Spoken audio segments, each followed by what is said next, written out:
八郎だ。向かうて。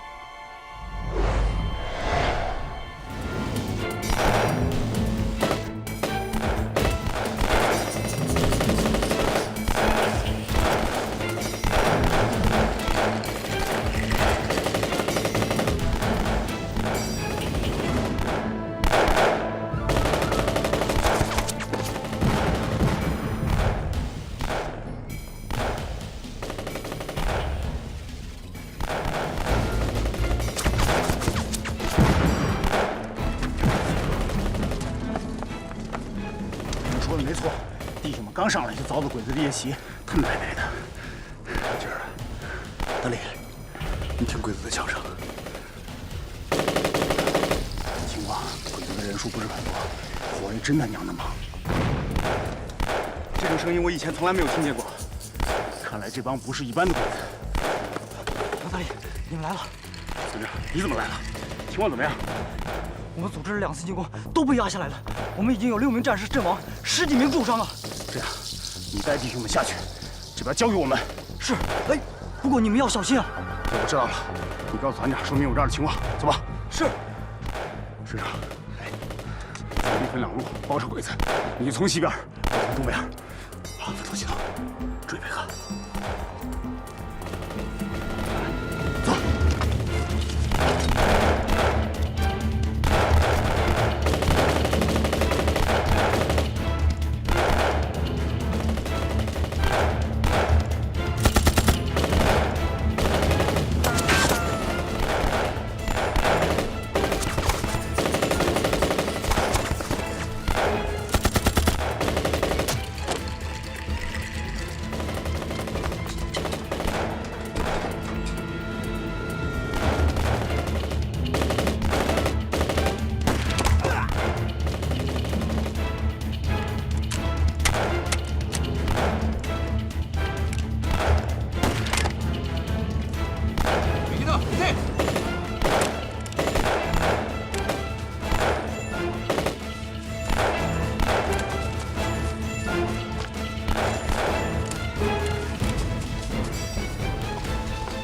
你们几个跟我走！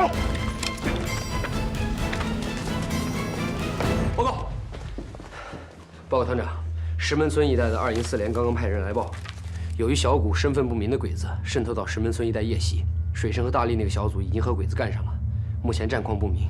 身份不明的鬼子？对，通讯员还说，鬼子人数虽然不多，但装备却十分精良。朱家俊的朱家俊，你还真来了。赵杰，到，集合部队去石门口。是。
草道へ合ってます。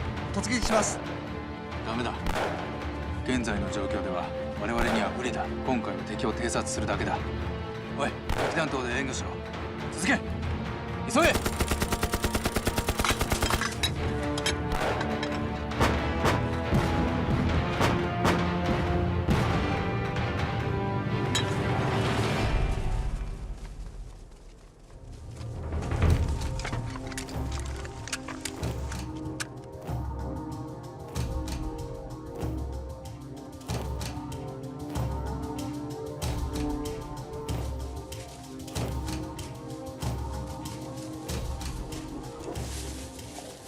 团长，伤亡情况？你可来了！由于鬼子来的突然，我们4连弟兄吃了点亏，有6人阵亡，10人受重伤，20多人受轻伤。我们特战分队也有2人受伤，打死3名鬼子。他奶奶的！昨晚这伙鬼子啊，邪乎得很。他比一般的鬼子的火力都猛。你看这装备、这服装、这枪，弟兄们从来没见过。你看这都啥玩意儿啊？勃朗宁。 盖德，美国货。排长，你说这伙鬼子都什么来路啊？这装备怎么这么厉害啊？如果我没猜错的话，这些人就是竹下郡的特战队。咱们的装备和他们相比，差的不是一星半点啊！报告团长，刚刚收到消息，昨天晚上清源警备旅1团2营驻守的清源山阵地被鬼子偷袭，损失惨重。 清源山阵地失守，失守？是。目前刘志辉营长正组织部队进行反击，准备夺回失守的清源山阵地。张杰，到，这离清源县不远，火速支援。是，到。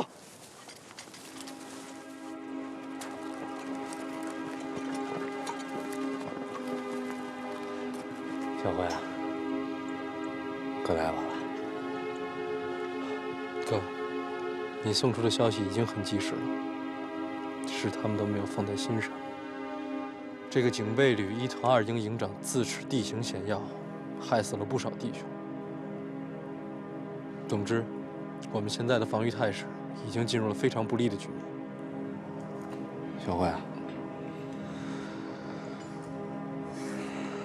我们真正的敌人来了。竹下郡，他还有一支特种部队。 但是装备要比我的部队不知道要好到哪儿去。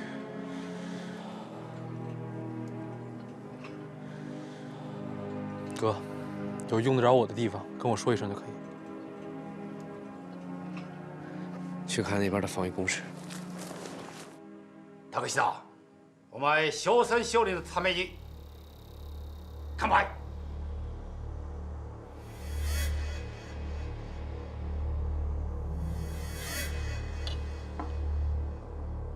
男女殿のおかげです。正面から2つの正体シンバラを攻撃したの怪我です。いやいや、実はですね、お前深夜から襲撃すること聞くと、いやお前にバカだと思うから、逆にお前に再興したんだ。さあ、第2分国の飾り乾杯しましょう。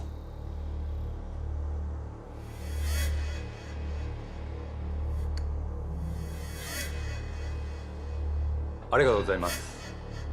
竹下、はい。宮本、はい。本当にありがとうございます。はい。必ずやってのけます。今回の戦闘で我々は7名の兵士を失いました。この部隊全滅するのことは俺が信じてる。さあ、第2分帝国のため。 乾杯しましょ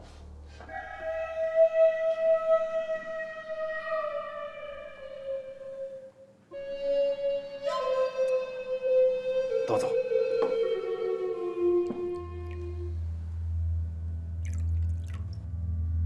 周英国、賢いな。今回の面会で期待している。兄弟们，从现在开始，全团进入1级警备。 所有的战士给我下阵地，枪不离身，睡不脱衣，随时准备战斗。第二，鬼子有了昨天的侦查经验之后，很可能从我们意想不到的地方摸上来，所以你们要把所有能进出虎头山的关卡都给我看紧了。都听明白了吗？明白明白。赵杰，到。让杨大力、水生柱子准备一下，马上跟我出发。是。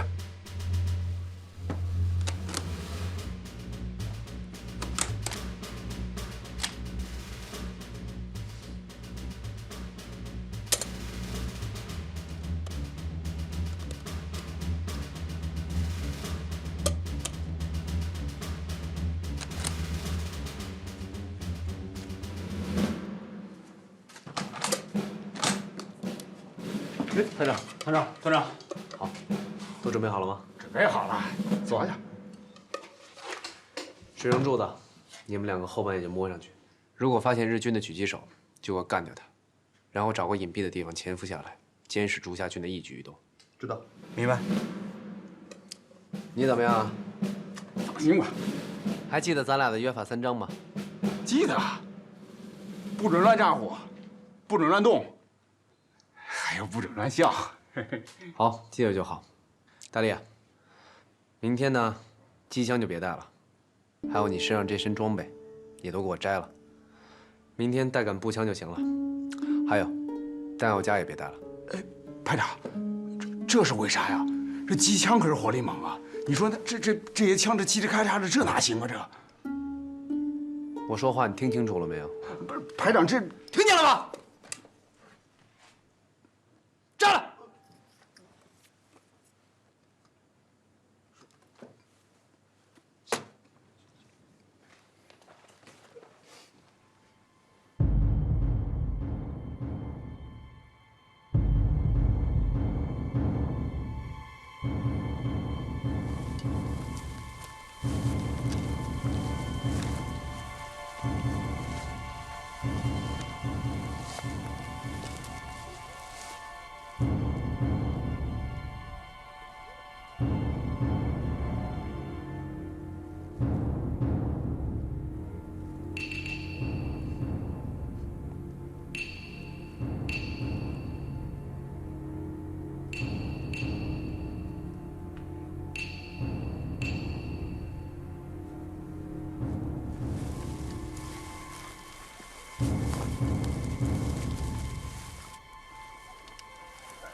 行了，领导就送到这儿吧。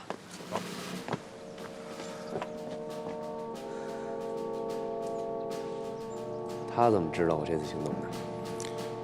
你糊涂吗？1级战备命令已经下放到县大队了，他可能不知道吗？快过去吧。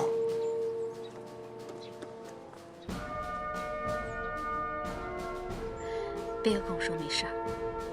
我是没什么事儿啊。好，你回来的时候在赵庄停一下，我在那等你。哎，你保重。你也是。知道了，早点回。大力，走了。是。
目标：半山亭中左侧和服男子，距离323，风速5，由西向东。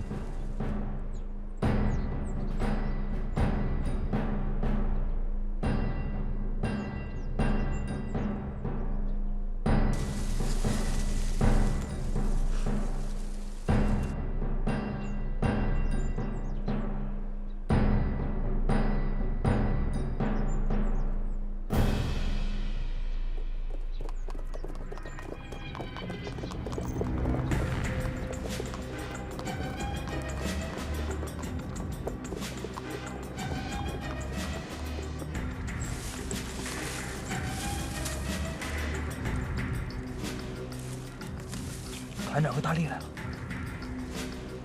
明白。追看团长手势。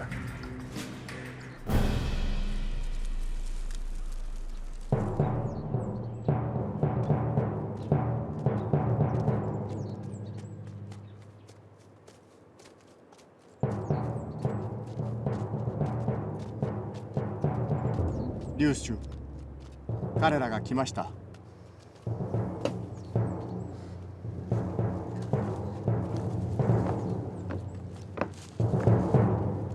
魏国，朱家军，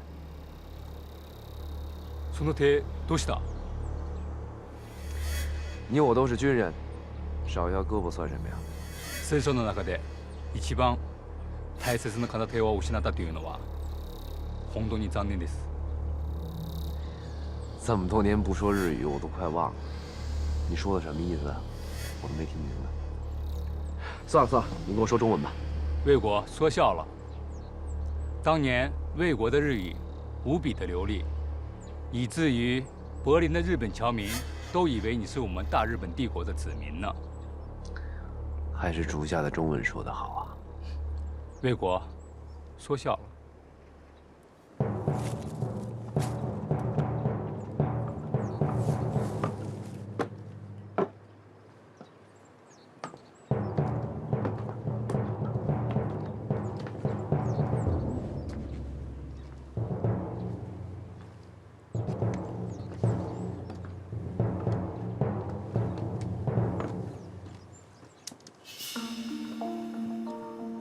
这位是我的部下宫本茂，见过周伟国君，在下宫本茂，请多多关照。会的。魏国，你也不介绍介绍你这位朋友？快跟人家说啊，叫什么名字？杨大力。好名字，人如其名啊。大力，人家夸你力气大，我又没把他撕成2半，他怎么知道我力气大？魏国，我们终于见面了。该见总是要见的。你我今日相见，只需朋友之情，不论敌我。朱夏，你大概已经忘了。你我的交情早在1937年的柏林就结束了。战场之外，我永远当你是我朋友。茶经有云：其水，用山水上，江水中，井水下。青原山上的泉水，自然是上品。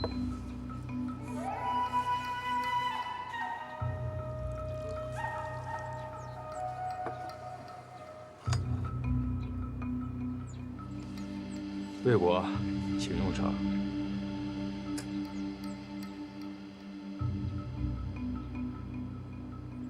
你我都是军人，军人以服从为天职，有时候也是无可奈何的。没错，你我都是军人，但是我们的区别在于，你是侵略者，我是保卫者。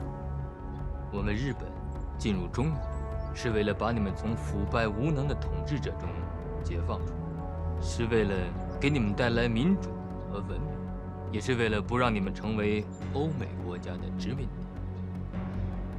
本质上来讲，我们都是东方国家，有着相似的文化背景，我们为什么不能联合起来，实现大东亚共荣？是啊，你们不想我们成为欧美国家的殖民地，你们想让我们成为你们的殖民地，对吧？看看你们腐败的政府，你认为这样的政府值得你效忠吗？我效忠的是我的国家，我打仗是为了无辜的老百姓。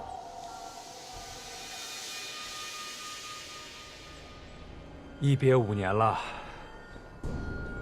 魏国，不知道你的剑道修为如何？不知你有没有兴趣跟我切磋切磋？周家，现在是你我切磋剑道的时候吗？魏国，莫非你怕吗？我是怕你回不了京都。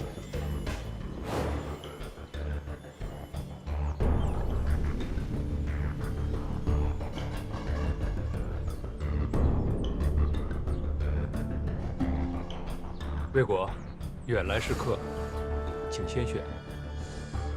你错了，朱家。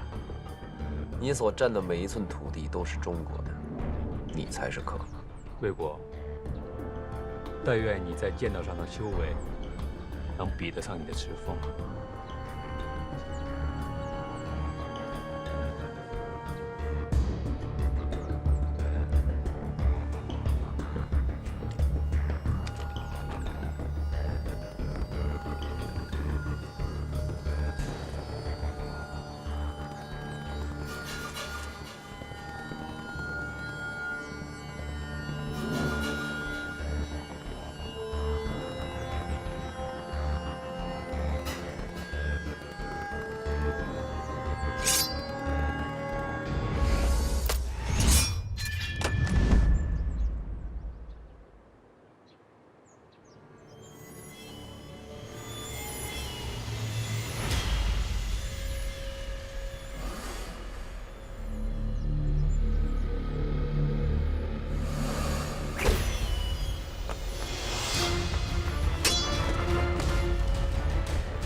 团长也真是的，跟那鬼子比什么刀啊？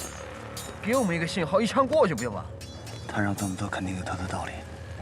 咱们两个定睛就是了。明白。别动。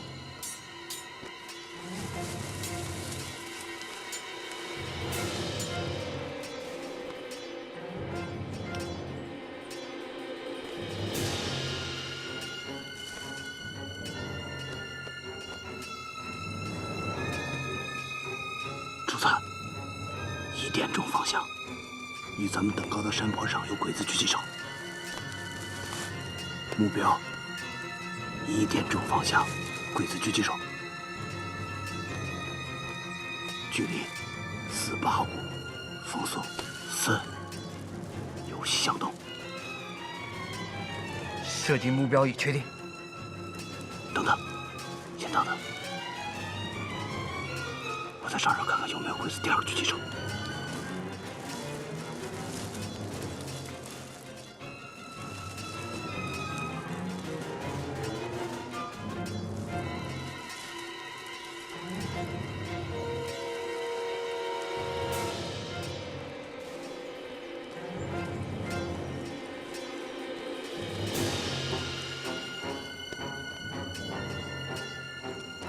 没有发现鬼子第二个狙击手。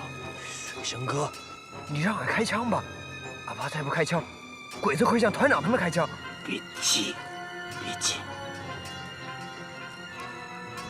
这样吧，以后你听我口令，我说开枪，你马上开枪。开枪以后你立刻隐蔽，千万不要抬头，明白吗？明白。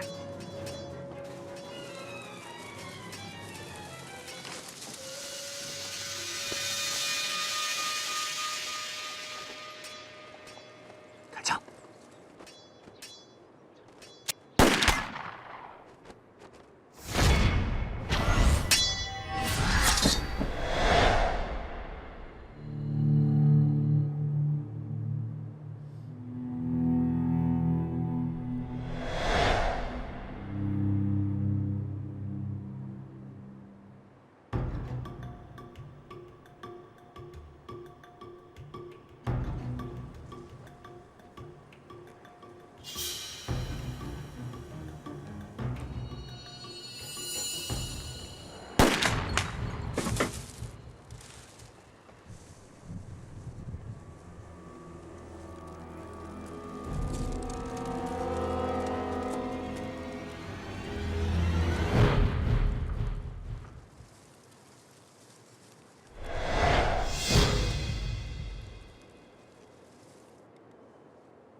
初夏，你输了。恭喜，你赢了，请动手吧。动什么手？曾经你在柏林说过，今后如果在战场上相遇，你绝不会手下留情。现在你的刀就在我的脖子上，只要你轻轻划过我的颈动脉，就可以履行你的诺言了。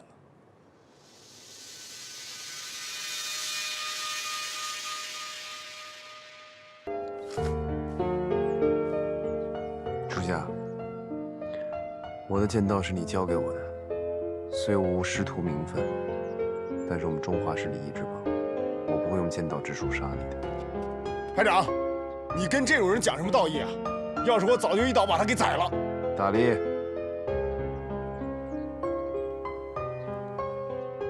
魏国，我真不想跟你做敌人。你太天真了，我也不想你做我的敌人。我们中国人民也不想和你们日本人民做敌人。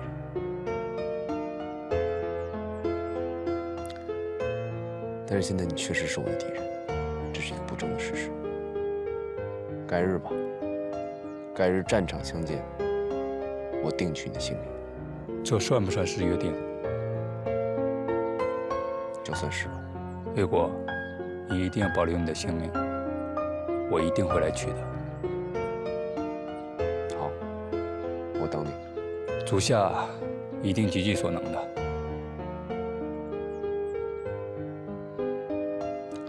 初夏，你给我记住了，我周卫国从来不要俘虏。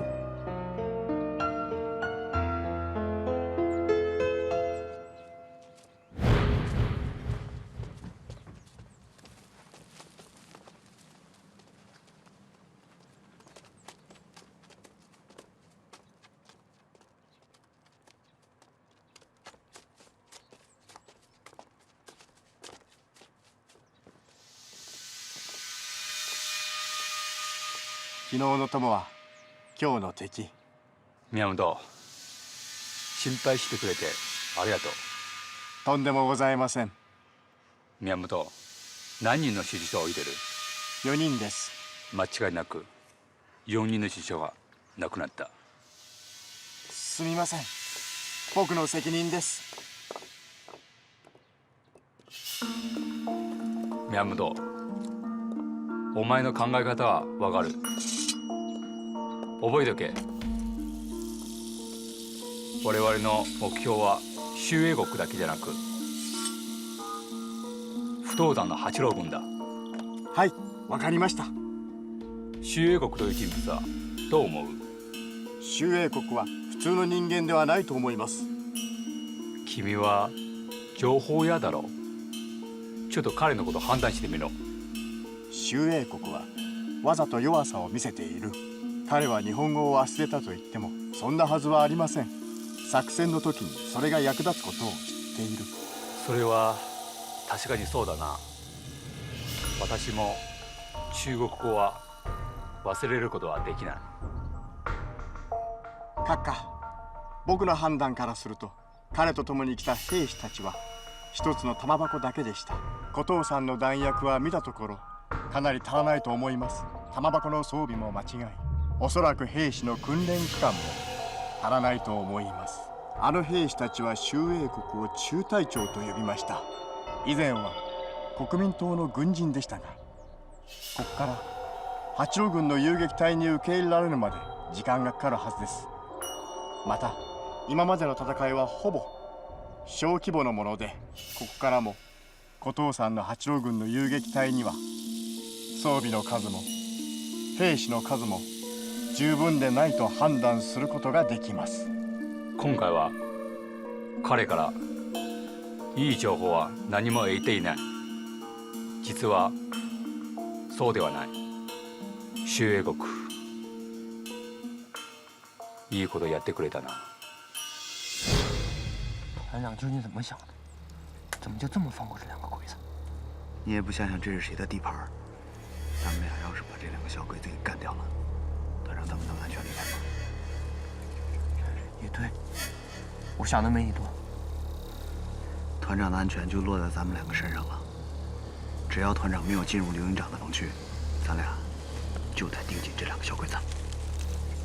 明白。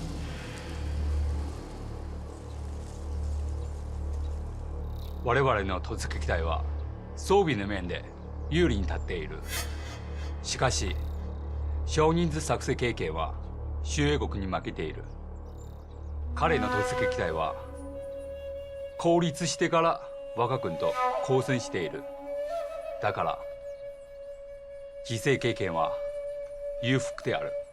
劉主殿、すみませんでした。情報の間違いは全て私の責任です。どうぞ罰してください。自分を責めなくていい。彼と2年間の同級生で、彼のことは私はよく知っているはず。しかしもう離れて5年の時間が経つのではないでしょうか。そうだな。5年という時間はあまりにも長いな。彼の性格、考え方も変わっているかもしれん。どうしたらよいでしょうか。計画を立ててから行動せろ。おっしゃることは分かりました。周英国こいつは手は遅いですが、積むのはとても早いです。たとえ彼の主従層もそうだな。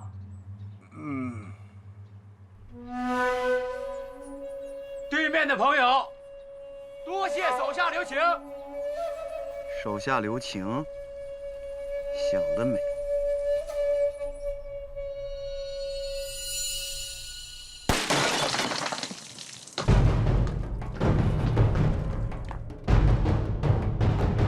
宮本、0.5ミリの時弾はあなたの体を通して私に与えられる。でも私を守る気持ちはありがとう。恐縮です。私の準備が行き届かないことをお許しください。劉主殿をこんな危険な目に遭わせたことを本当にお詫びいたします。お前のせいではない。ただ周英国の方は慣れている。劉主殿、この私を罰してください。宮本、我々は人質になっている。彼が離れるまで私たちは安全だ。はい。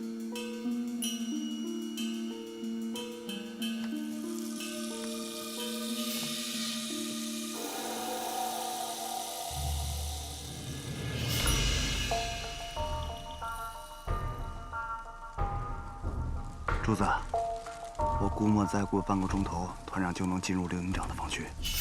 到时你听我口令，不手开枪，咱俩一起开，明白吗？明白。宮本、俺のこと信じてるか？龍志殿、心から信じてます。じゃあ俺の話よく聞け。体を動かすな。わかりました。さっきの銃声から判断すると、指示層は2人いる。1人は私の左にいる。もう1人はあなたの右にいる。龍志殿の洞察力は完璧でした。我々の後ろに銃がある。青年男性、体を斜めにして銃の後ろに隠れば、いくらの優秀な従事者でも仕方がない。私は3つまで数える。各自銃の後ろに隠れよう。わかりました。シタン社と約束通り1時間後、突撃隊2つの小隊と3つの小隊ここに来る。周英国と敵対したくないか、新原のシナ君に嘘乗りしてほしくない。敵となるときに面倒向かうべきだ。宮本、私たちはここで1時間待つぞ。周英国、次にやられるのはお前だぞ。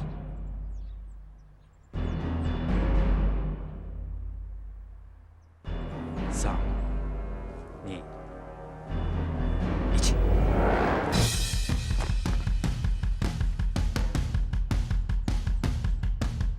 柱子别乱动，那2个鬼子头就躲在柱子后面。只要他们2个还在，他们就下不了山。奶奶的，这鬼子就是狡猾。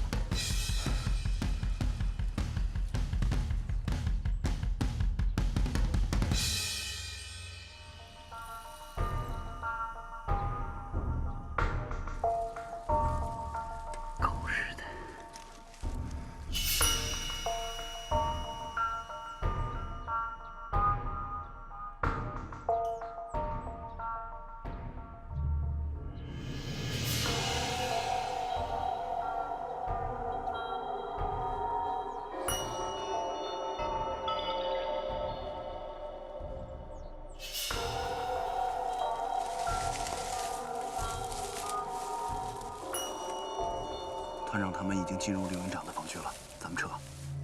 我们就这么走了？就这么放过这2个鬼子？那2个鬼子头就躲在柱子后面，咱们拿他们也没办法。狗日的，算他们运气好。不过团长他们现在已经安全了，咱们也该撤了。要不然等天黑的时候，小鬼子大队人马来了，咱们就麻烦了。啊！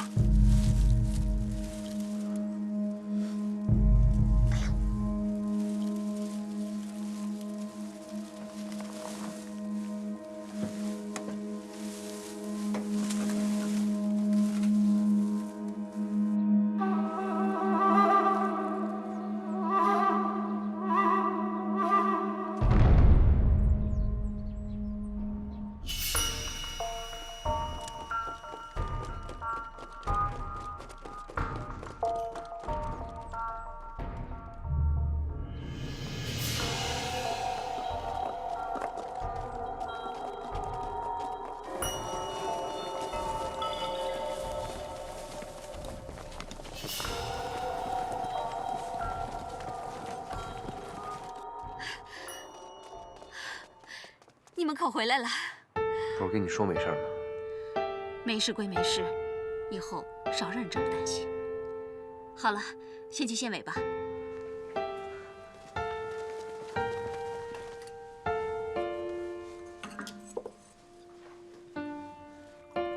今天你跟老同学见面，结果怎么样了？能怎么样？画个旧情嘛。我不信，真是这样啊？那还能怎么着？哎，你老同学一定吃了你的暗亏了。哎，话怎么这么说？谁能占了你的便宜啊？做人厚道一点。再说句良心话，今天杨大力倒是就是立了一功。杨大力立功了。对，你还记不记得杨大力一直叫我排长？嗯。他今天当着朱家俊的面叫我一声排长，嚯！我当时就想，这小子，那叫什么？示敌以弱。哎，我就不信你带着杨大力去见竹下郡，就没有事先考虑过。况且我看见今天杨大力回来，只佩戴了右面的弹夹，你骗得了谁呀？说实在话，我确实算计过。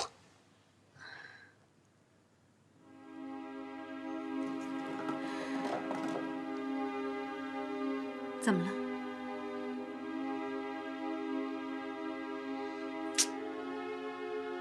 想多了。我好像有点弄巧成拙了。我这么做，朱家俊会越来越重视我。进来。团长，石团长。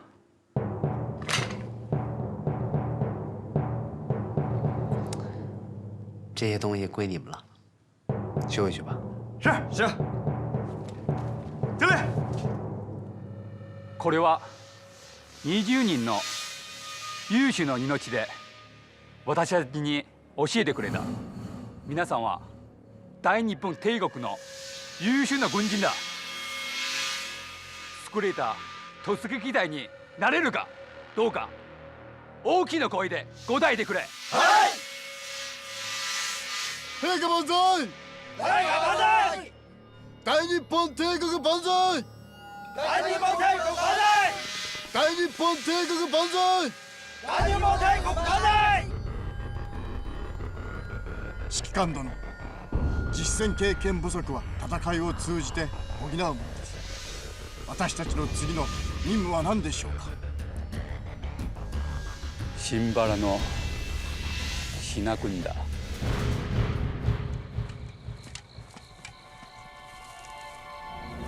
听，好像有动静。哪儿呢？没了。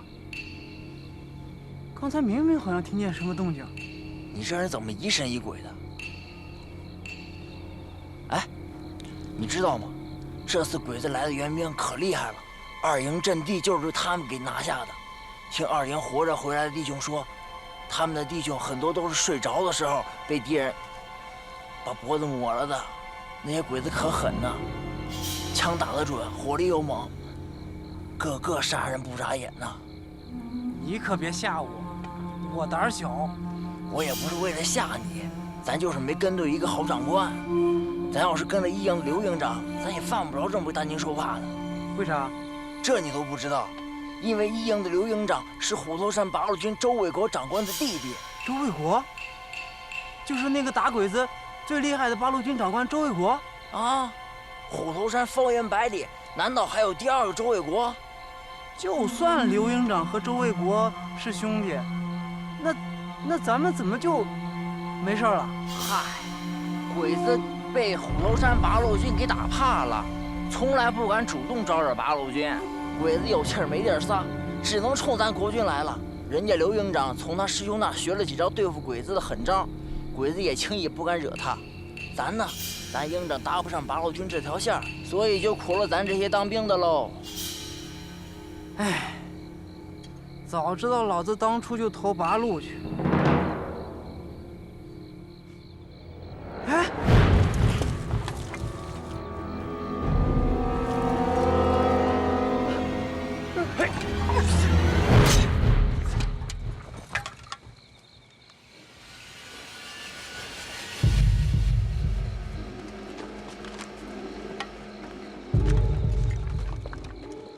一团三营前哨阵地一个排37人于昨夜全部被杀。天亮后，37名国军的尸体被发现掩挂在掩体的外面。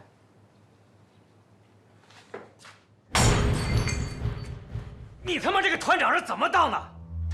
才几天，清源山阵地刚丢了，又让人家一个排给摸上来了。整整一个排，37个兄弟，那是37条人命，不是猪狗。卑职也没想到鬼子这次能这么快就偷袭。没想到，你是不是等鬼子打到清源城你才能想到啊？啊！吕座，鬼子这次偷袭跟上次偷袭清源山一样，都用他们秘密部队。你他妈猪脑子呀！秘密部队第一次叫秘密，第二次、第三次还叫秘密啊！我真忍不住了，清源山丢了，老子杀了一个营长，这回老子再杀一个团长也不在乎。吕座息怒，这次的确不是袁团长大意。我看过他们的阵地，防御啊很得当。这次实在是日本人太狡猾了。你说什么？得当？得当怎么把阵地给丢了？啊！2营、3营全部被偷袭了。1营刘志辉怎么没有？那才叫得当。吕座，刘营长的确带兵有方，可他的防区和2营、3营的防区相比，和日本人更远一点儿。你再说一遍。我最他妈瞧不起就是你们这种人，技不如人，还死不承认。吕座，吕座开恩了，吕座，卑职对你忠心耿耿，请明鉴。吕座，看在袁团长跟随吕座多年，没有功劳也苦劳的份上，还请吕座开恩。闭嘴！传我的命令，1团3营的营长以渎职罪就地枪决。1团的团长严世贵革去团长的职位，送军法处。1团1营的营长刘志辉接任1团团长的职务，军衔升至中校。好了，都给我滚！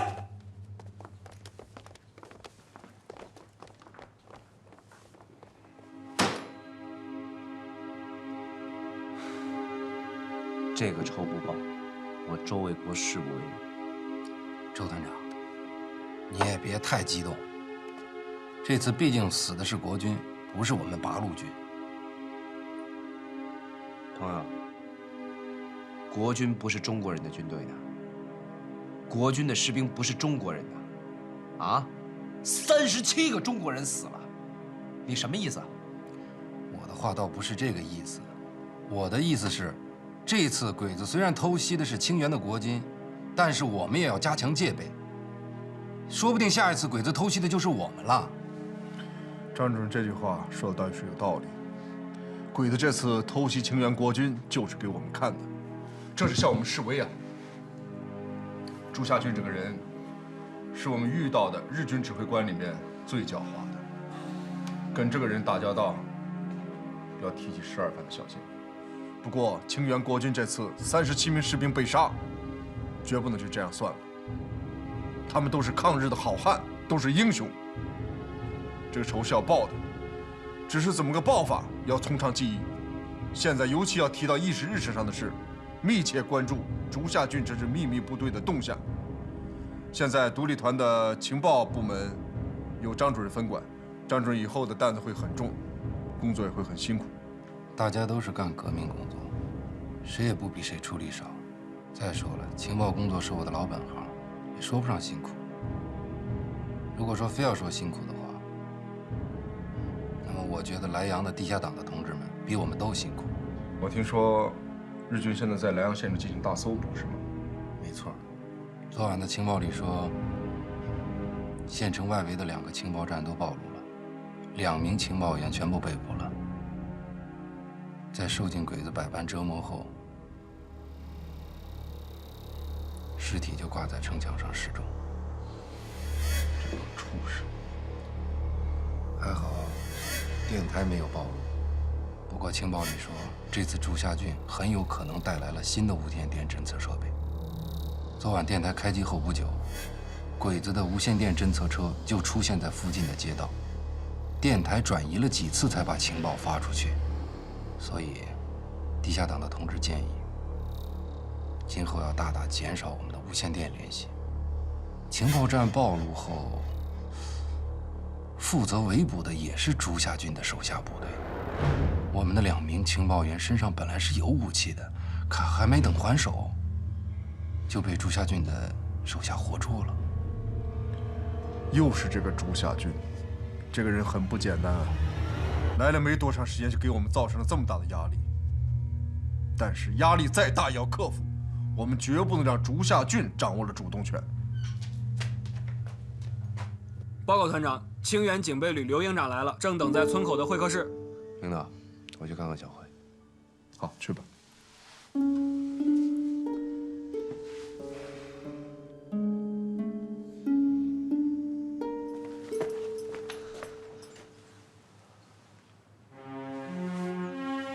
到我这儿来还这么客气，坐。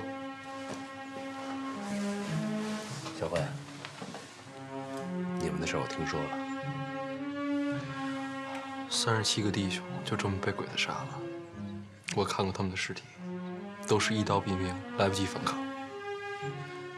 哥，这次这帮鬼子到底是什么来头？怎么这么厉害？短短5天之内，我们先是丢了清源山，现在连最后一道防线都保不住了。行了，中下了。 就是因为前天鬼子偷袭了我们的阵地，一团3营长就地枪决，团长也被解职送到了军法处。现在，我是我们一团的团长了，当团长了，好事儿。当了团长就好好干。说实话，我觉得这次这支部队和你手下那支部队很像，想当初，我们的一个营在虎头山就是这样被你活捉的。没错。 鬼子这支部队是专门来对付我的，他们的指挥官是我在德国的日本同学，是一个非常了解我的敌人，他叫竹下俊。但是我真没想到他下手会这么狠。团长，不好了，有老乡踩上地雷了。怎么回事？今天早上有2个老乡下山打猎，下山时候就踩上地雷，一个当场身亡，另一个双腿被杀断，经过卫生员抢救，现在还不知道怎么样。 小慧，我现在去处理事情，你先回去，有事会联系你。好。是哪个部队埋的雷？我不是说过了吗？不见鬼子不挂线儿。老乡们踩上的不是我们自己埋的地雷。你说什么？老乡们踩上地雷的地方，我们根本就没有布雷，而且卫生员从老乡们身上取出弹片证实，那不是我们根据地的地雷，是鬼子的地雷。而且工兵在石门口和一天一带几个我们没有布雷的地方也发现了鬼子布的地雷。数量多不多？数量倒是不多。 不过，工兵发现每个地雷布置得非常精妙，如果不是仔细观察，根本就看不到。而且布雷的位置都是各处的要道。竹下俊的竹下俊，连老百姓都不放过。周子，你现在马上回李陇村，传达我的命令，加强警戒，绝不允许鬼子再次偷偷进村。还有，让斜塘村的村民都在村里待着，等工兵把地雷都清除了再说。是。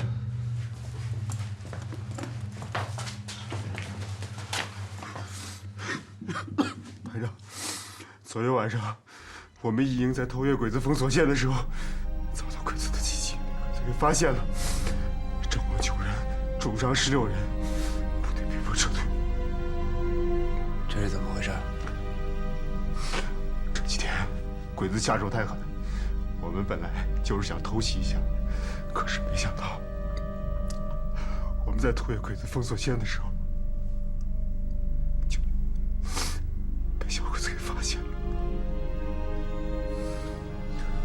怎么被发现的？本来很简单的一个突越封锁线，可是没想到在封锁沟里面，小鬼子竟然灌了水。而来的战士刚刚进入封锁沟，溅起的水声被炮楼里的鬼子给发现了。没想到才10几个鬼子，炮楼里面他们有重机枪，还有掷弹筒。 被重重的压锁在封锁沟里面，剩下几个班的战士拼死营救，他们都阵亡了。杨大力，行动前你为什么不仔细侦查？我错了，我没有脸回去见村里的父老乡亲，我对不起他们。 一班长还是我的老乡，我只求你给我一次机会，让我当个机枪手，我要报仇！你胡闹！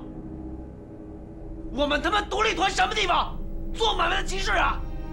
触犯，撤销！我告诉你，杨大力，阵亡9个人，重伤16个人，是你一个触犯就能抵消的吗？我让你灭了我们！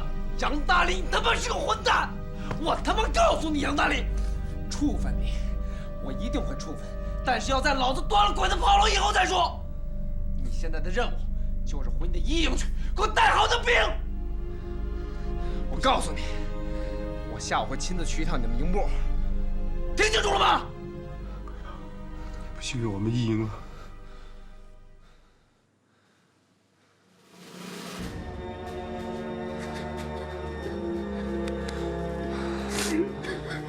任大力，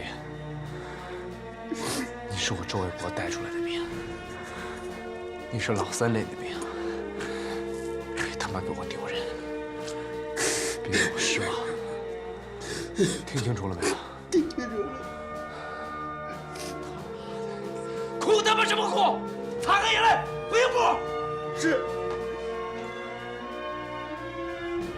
王二等，到。去把直属队的赵杰给我叫来。閣下は本当に素晴らしいです。ただいま信玄の信軍は我が軍と戦う余裕はありません。後藤さんの信の平民たちに恐怖を与え、閣下の命令通りに封鎖港に水を入れました。昨夜は大砲で八尾の一人を捕まえました。閣下のことは本当に敬服しております。不利の時間を作っているだけだ。相手をじらす。突撃隊を新しい戦闘方法を覚えるまで時間を得しているだけだ。生意気なようですが、突撃隊がなくても閣下の指揮さえあれば高藤さんを全滅させることはそんなに遠くないと思います。君が思っているような感動の人物ではない。突撃隊強くなるまで彼との抵抗は自信がない。兄弟们，听完赵杰的汇报，我突然有个新的想法。我们这一仗，目标不能仅仅是鬼子的炮楼，太小气了。要打就打个翻身仗。具体的作战任务，我会晚一点下发。大力，马上去清风寨通知朱老大，告诉他我们有肉吃了。是。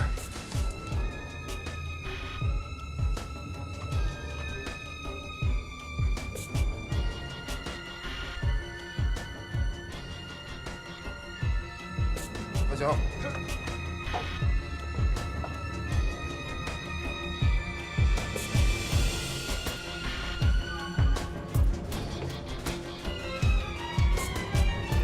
进来，走，下去招待客人去。是，排长。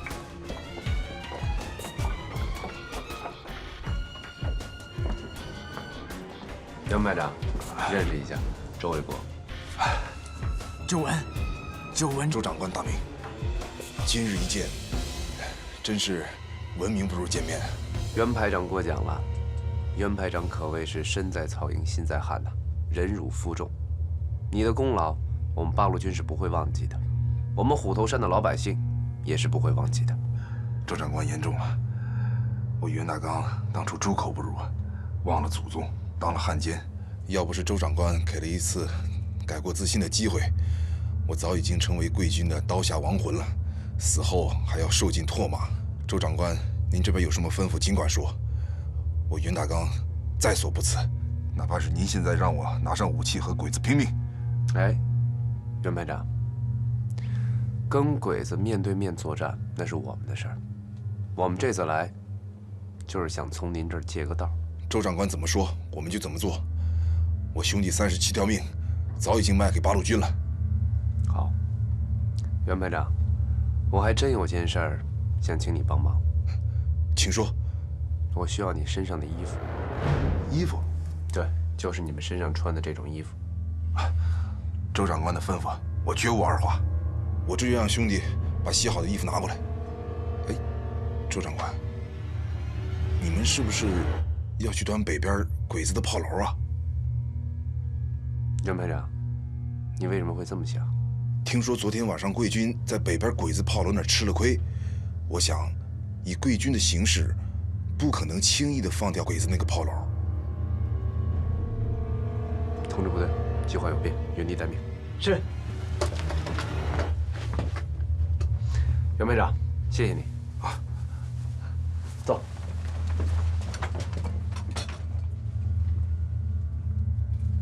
谢我？谢我什么呀？不是，衣服都不要了？